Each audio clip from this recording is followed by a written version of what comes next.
So this will be the final episode in 2020 for the Z4, and I haven't gotten to drive this as much as I would like, but I did get about 330 miles in after the valve cover install. So this will be kind of my my first update on how everything is going so far with the magnesium valve cover and the catch can, and also be a closeout video for 2020 on the Z4. So first thing is, I did finally get the vanity cover on, mostly.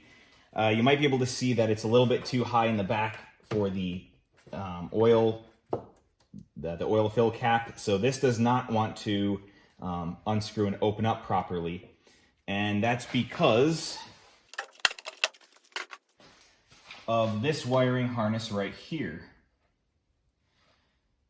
I put on some 18mm coupling nuts as standoffs for the male part for the grommet where the vanity cover pops on, and these ones are still lower, so the valve cover, or the vanity cover will sit at a downward angle sloping towards the front.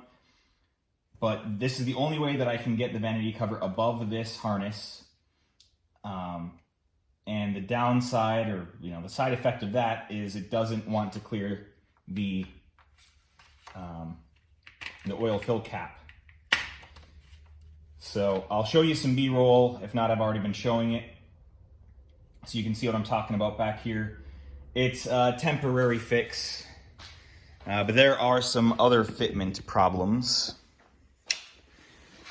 Mainly this part of the harness right here.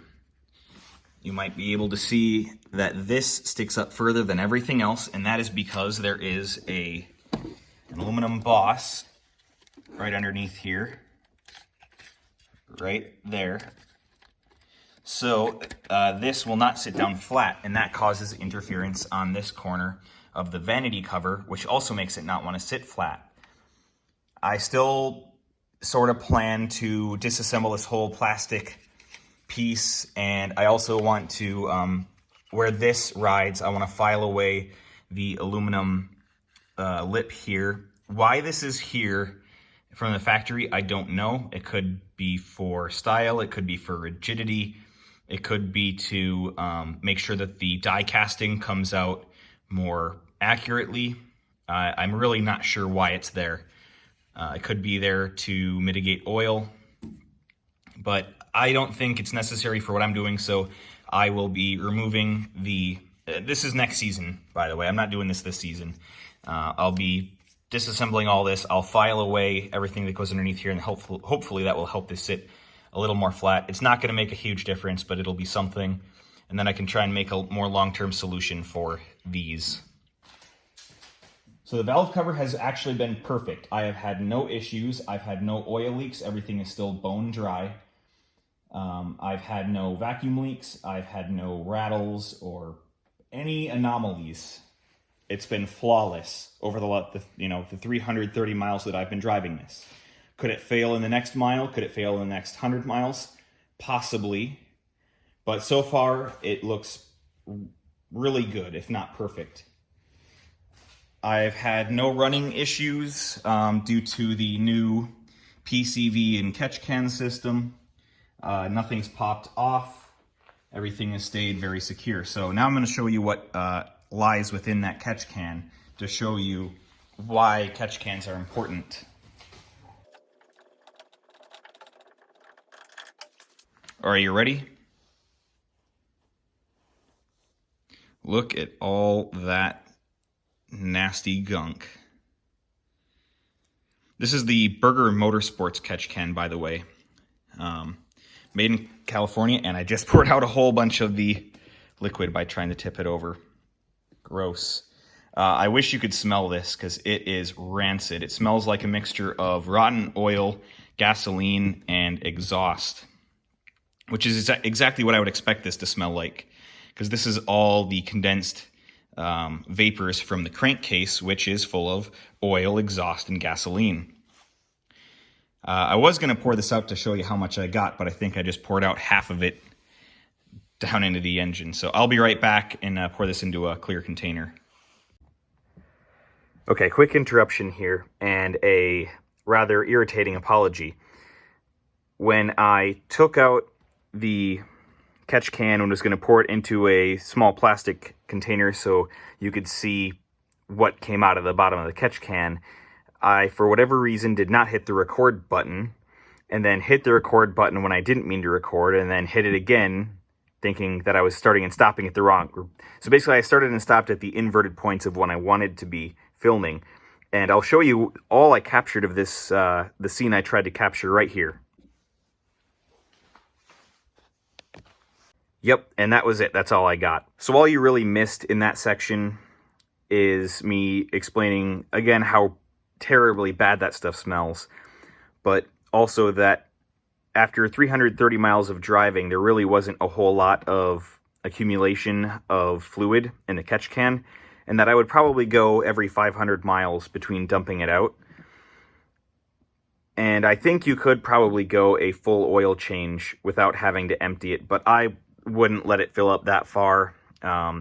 Yes, it can hold that much, but if it fills up, that much every 500 miles, that's not that often, at least not for the driving I do. I don't accumulate that many miles, so 500 miles would be every few weeks. I can dump out the catch can that often. Then I mentioned that I wonder if that fluid is flammable or not. So next I'm going to go into the scene that I started recording properly again, and I'll show you whether or not this stuff is really flammable. I do have a fire extinguisher handy. Will it light on fire? Nope.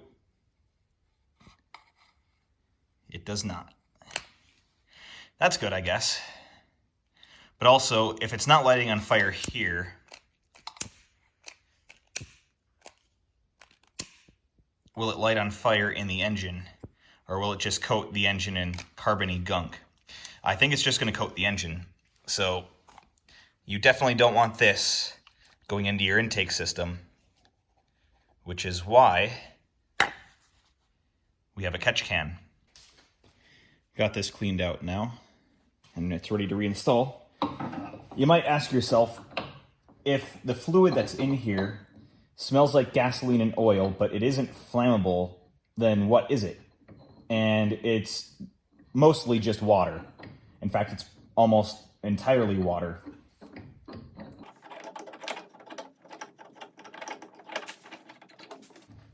And that makes sense because the oil and the combustion process produces water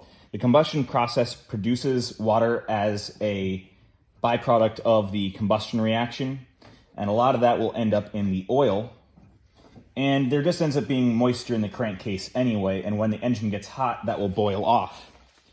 This heat shield here actually does a really good job at insulating the hot side where the exhaust manifolds are, and this side.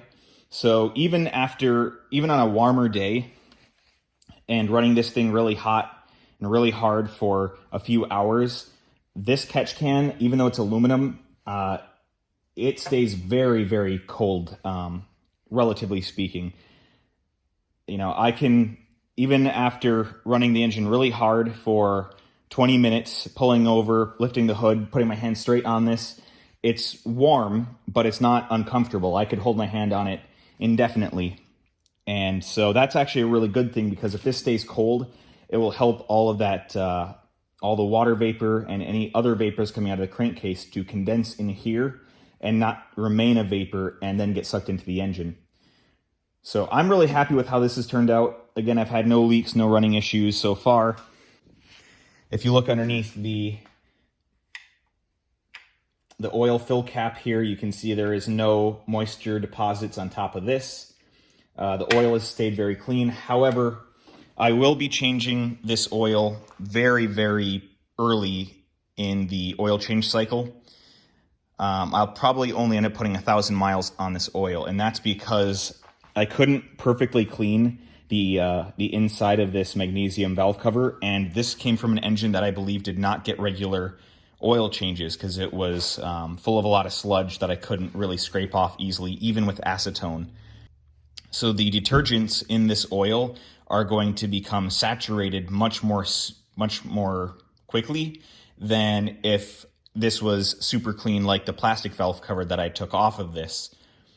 And that's why I always recommend using a high detergent oil and changing it every 5,000 miles, thereabouts. If you only do city driving, I would say every 3,000. If you're going to be doing mainly highway driving, I think every 7,000 is reasonable for a full synthetic oil. Some people may think that's excessive because you can often go 10,000 or allegedly even 20,000 miles on full synthetic oil. I wouldn't chance it. Oil is cheap, engines are not. So go ahead and change your oil earlier rather than later. So I think that wraps up this update on the magnesium valve cover situation. I'm very happy with it. This engine has been running smoother than it ever has before. Sorry, I accidentally hit the record stop button there. So anyway, this engine has been running smoother than it ever has before. It feels like a very strong and healthy engine. And now that it has 104,000 miles on it, I'm still happy with how it feels. It feels like it has 60,000 on it still. So you won't probably see this car again until spring, which is unfortunate, but that's the way life goes when you live in the Rust Belt. I've never shown this car a hint of snow.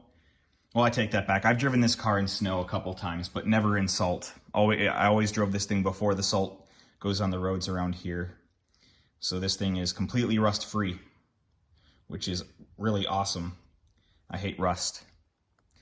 So I guess until next season, see ya.